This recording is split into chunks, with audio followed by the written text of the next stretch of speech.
കഴിഞ്ഞ ദിവസം ഫോർട്ട് കൊച്ചിയിൽ രാത്രി സ്റ്റുഡന്റ് ഇസ്ലാമിക് ഓർഗനൈസേഷൻ സ്ഥാപിച്ച ബോർഡുകൾ ഓസ്ട്രിയൻ സ്വദേശിനി വലിച്ചു കീറിയ സംഭവം വാർത്തകളിൽ ഇടം നേടിയതാണ്. ജൂതവംശിയായ ഷിലാൻസിയാണ് പോസ്റ്ററുകൾ വലിച്ചു കീറിയത്. യുവതി ഈ പോസ്റ്ററുകൾ വലിച്ചു കീറുന്ന സമയത്ത് കുറച്ച് ചെറുപ്പക്കാരെത്തി ഇതിനെ ചോദ്യം ചെയ്തിരുന്നു. പിന്നീട് യുവാക്കളും വിദേശ വനിതയുമായി വാക്കുതർക്കമുണ്ടായി. ഫ്ലെക്സ് ബോർഡ് കീറിയ ശേഷം വിദേശ വനിത ചെറുപ്പക്കാരുമായി തർക്കിക്കുന്ന ദൃശ്യങ്ങൾ സമൂഹ മാധ്യമങ്ങളിൽ പ്രചരിക്കുകയും ചെയ്തു.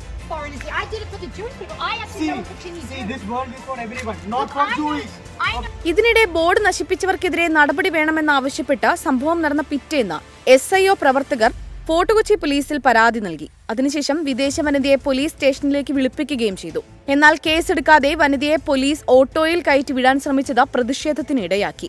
SIOയുടെ പ്രവർത്തകരടക്കം പോലീസ് സ്റ്റേഷന് മുന്നിൽ പ്രതിഷേധിക്കുകയും ചെയ്തു. കേസെടുക്കാതെ പിരിഞ്ഞുപോകില്ലെന്ന നിലപാടിലായിരുന്നു അവർ. തുടർന്ന് വിദേശ വനിതയെ പോലീസ് സ്റ്റേഷനിൽ തന്നെ ഇരുത്തി. രാത്രി വൈകിയും പ്രവർത്തകർ സ്റ്റേഷന് മുന്നിൽ നിന്ന് പിരിഞ്ഞുപോയില്ല. തുടർന്ന് കഴിഞ്ഞ ദിവസം പുലർച്ചെ ഷിലാൻസിക്കെതിരെ പോലീസ് കേസെടുക്കുകയായിരുന്നു. അതിനുശേഷം ഇവരെ അവർ താമസിപ്പിച്ചിരുന്ന ഹോം സ്റ്റേയിലേക്ക് മാറ്റി. ഇതിനിടെ ഓസ്ട്രിയൻ എംബസി പ്രശ്നത്തിൽ ഇടപെട്ടതായും സൂചനയുണ്ട്. കേസിന്റെ കാര്യവുമായി ബന്ധപ്പെട്ട് ഉന്നതതല ചർച്ചകളും നടന്നിരുന്നു.